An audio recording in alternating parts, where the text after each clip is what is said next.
여러분 안녕하세요. 오늘 영원 불멸인지 죽은 자의 부활인지에 대한 정확한 명쾌한 성경 말씀들을 찾아보도록 하겠습니다. 성경은 사람의 몸을 세 가지로 구분합니다. 세상은 몸과 영혼으로 구분하지요. 그러나 성경은 세 가지로 구분합니다. 데살로니가전서 5장 23절 말씀에 보면 평강의 하나님이 친히 너희를 온전히 거룩하게 하시고 또 너희의 온 영과 혼과 몸을 우리 주 예수 그리스도께서 강림하실 때에 흠없게 보존되기를 원하노라라고 했습니다. 성경은 사람을 영과 혼과 몸으로 구별하고 있습니다. 영은 우리가 아는 것처럼 우리의 영성을 말합니다. 성령 하나님의 역사하심, 우리 안에 내재하신 성령 하나님, 그리고 우리가 가진 영성을 말하고, 혼은 우리의 정신을 말하지요. 몸은 잘 아는 것처럼 body를 말합니다. 이 세 가지로 성경은 구분하고 있습니다. 영과 혼과 몸입니다. 우리가 잘 아는 창세기 2장 7절 말씀에 보면 여호와 하나님이 땅의 흙으로 사람을 지으시고 생기를 그 코에 불어넣으시니 사람이 생명이 되었다라고 말합니다. 여기 코가 중요합니다. 하나님이 코에 생기를 불어넣었더니 사람이 생명이 된 것이죠. 그렇다면 하나님이 코에 불어넣었던 그 생기가 없어지면 사람은 어떻게 될까요? 죽게 되는 것입니다. 이것이 구약적인 죽음의 개념이고 이게 구약의 사람에 대한 개념입니다. 자, 시편 146편 3절과 4절 말씀 보겠습니다. 귀인들을 의지하지 말며 도울 힘이 없는 인생도 의지하지 말지니 그의 호흡이 끊어지면 흙으로 돌아가서 당일에 그 생각이 소멸되리로다. 사람이 죽으면 그가 흙으로 돌아가고 그의 의식이 없어지고 그의 생각도 없어진다는 것입니다. 죽은 사람은 계획도 없고 생각도 없고 의식도 없습니다. 욥기 14장 10절 장정이라도 죽으면 소멸되나니 인생이 숨을 거두면 그가 어디 있느냐? 사람이 죽으면 뭐예요? 소멸됩니다. 시편 104편 29절 주께서 낯을 숨기신즉 그들이 떨고 주께서 그들의 호흡을 거두신즉 그들이 죽어 먼지로 돌아가나이다. 주께서 뭘 하신즉 호흡을 거두신즉 창세기 2장 7절에 코에 불어넣으셨던 생기 호흡을 거두신즉 사람이 먼지가 된다라고 성경은 이야기하고 있습니다. 자, 그렇다면 정리합니다. 죽은 사람은 의식도 없습니다. 계획도 없습니다. 썩어 먼지로 돌아갈 뿐입니다. 전도서 9장 5절 말합니다. 산자들은 죽을 줄을 알되 죽은 자는 아무것도 모르며 그들이 다시 상을 받지도 못하는 것은 그들의 이름이 잊어버린 바 됨이라. 죽은 사람은 무의식입니다. 사람들도 그들을 잊어버리고 맙니다. 전도서 9장 10절 내 손이 이를 얻는 대로 힘을 다하여 할지어다. 내가 장차 들어갈 스올에는 계획도 없고 지식도 없고 지혜도 없음이니라. 스올은 잘 아시는 것처럼 무덤이지요. 무덤에 들어가면 계획도 없고 이제까지 우리가 배운 지식도 아무것도 없고 그리고 어떤 계획도 없으며 지혜도 없습니다. 아무것도 없습니다. 없을 무. 창세기 시편 115편 17절입니다. 죽은 자들은 여호와를 찬양하지 못하나니 적막한 데로 내려가는 자는 아무도 찬양하지 못하리로다. 여러분, 구원받으면 영원히 의인은 천국에 가고 악인은 지옥에 간다고 합니다. 천국에 간 의인이 뭘 먼저 해야겠습니까? 하나님을 찬양해야겠죠. 그러나 성경은 말하기를 죽은 자는 하나님을 찬양하지 못한다. 적막한 자에 내려간 자는 아무도 찬양하지 못한다고 했습니다. 무덤에 내려간 자, 적막한 자에 곳에 내려간 자는 아무도 찬양할 수 없다고 성경은 말합니다. 자, 그러면 죽음을 성경은 뭘로 비유하고 있는지 한번 보도록 하겠습니다. 성경은 사람을 죽는 것이 뭐 같다라고 비유하는지. 열왕기상 2장 10절에 보면 다윗이 그의 조상들과 함께 누워 다윗성에 장사되니라고 말했어요. 여기 개역 개정에는 누워라고만 나와 있는데 개역 한글에 보면 누워 자서 다윗성에 장사됐다고 합니다. 잠들었다고 하죠. 그러나 개역 개정에서는 잠들었다는 부분을 뺐습니다. 어떻게 된 건지 뒤에서 보도록 하겠습니다.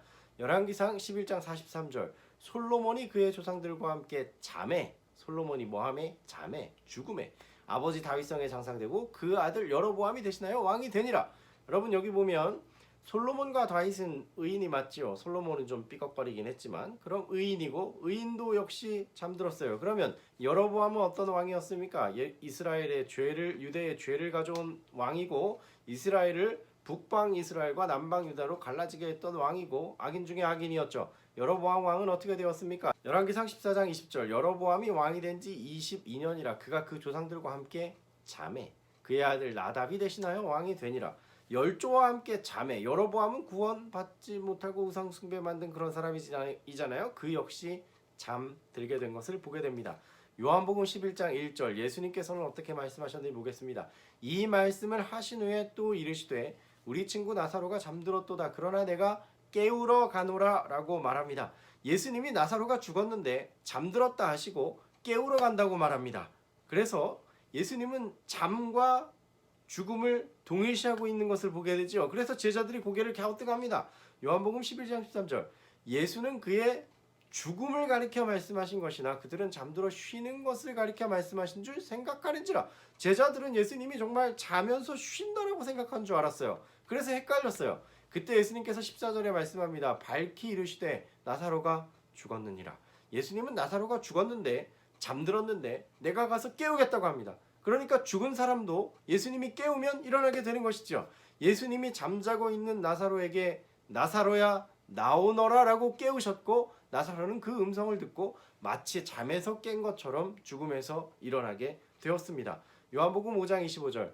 진실로 진실로 너희에게 이르노니 죽은 자들이 하나님의 아들의 음성을 들을 때가 오나니 곧 이때라. 듣는 자는 살아나리라. 듣는 자는 살아날 것입니다. 앞으로 또 죽은 자들도 이 음성을 듣고 살아나게 될 것입니다. 요한복음 5장 18절입니다. 이를 놀랍게 여기지 말라. 무덤 속에 있는 자가 다 그의 음성을 들을 때가 오나니.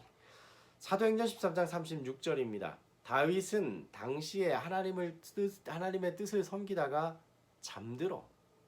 아까 열왕기상의 개역개정에서 자서라는 말은 빠져 있는데 오히려 사도행전에 잠들었다라고 말합니다. 다윗은 죽었어요. 그 조상과 함께 묻혀 썩음을 당했습니다. 그게 사도행전 13장 36절의 말씀입니다. 여러분, 그렇다면 부활의 개념은 어떤 것일까요? 다윗이 죽었어요. 몇천 년 전에 죽었죠. 여러분, 잠들면 어떻습니까? 잠든 사람이 시간의 개념을 알까요? 모를까요? 몰라요. 시간이라는 것은 살아있는 사람이 그 시간을 알고 있기 때문에, 잠들지 않고 깨어있는 사람이 시간을 인식하기 때문에 시간 가는 걸 아는 거예요. 무의식 상태, 죽은 사람, 잠든 사람은 시간이 가는지 몇 시인지 내가 뭘 하는지 아무것도 몰라요. 그렇다면 2000년 전에 죽은 다윗에게 그의 부활 때까지의 그 2000년의 기간은 순식간 눈 감고 떴을 때 2000년이 지나 예수님이 다시 오시는 심판의 날 혹은 재림의 날을 맞이하는 걸까요? 아니면 2000년이란 기간 동안 기다리고 맞이하는 것일까요? 잠든 사람의 특징은 눈 감고 뜨면 깨어난다는 것입니다. 물론 불면증 있으신 분들도 있겠지만 잠이 들면 모든 기억이 없어지고 시간도 잊어버리고 눈을 뜨면 아침이 되는 것처럼 수천 년 전에 죽은 사람도 마치 잠이 든 것처럼 깨면 예수 그리스도를 보게 될 것입니다. 데살로니가전서 4장 15절로 17절 이렇게 기록합니다. 우리가 주의 말씀으로 너희에게 이것을 말하노니 주께서 강림하실 때에 우리 살아남아 있는 자도 자는 자보다 결코 앞서지 못하리라. 주께서 호령과 천사장의 소리와 하나님의 나팔 소리로 친히 하늘로부터 강림하시리니 그리스도 안에서 죽은 자들이 먼저 일어나고 그 후에 우리 살아남은 자들도 그들과 함께 구름 속으로 끌어올려 공중에서 주를 영접하게 하시리니 그리하여 우리가 항상 주와 함께 있으리라. 여러분, 우리 함께 살아서 주님 오시는 날을 보아야겠죠.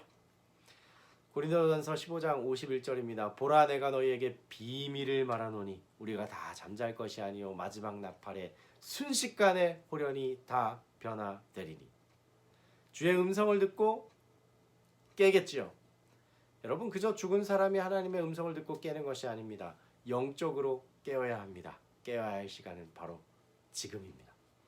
자, 부활이 정말 실제라는 것을 증명하는 사건이 성경에 또 기록되어 있습니다. 마태복음 27장 52절로 53절인데 예수님이 무덤에서 부활하셨을 때 함께 부활한 사람들이 여기 등장합니다.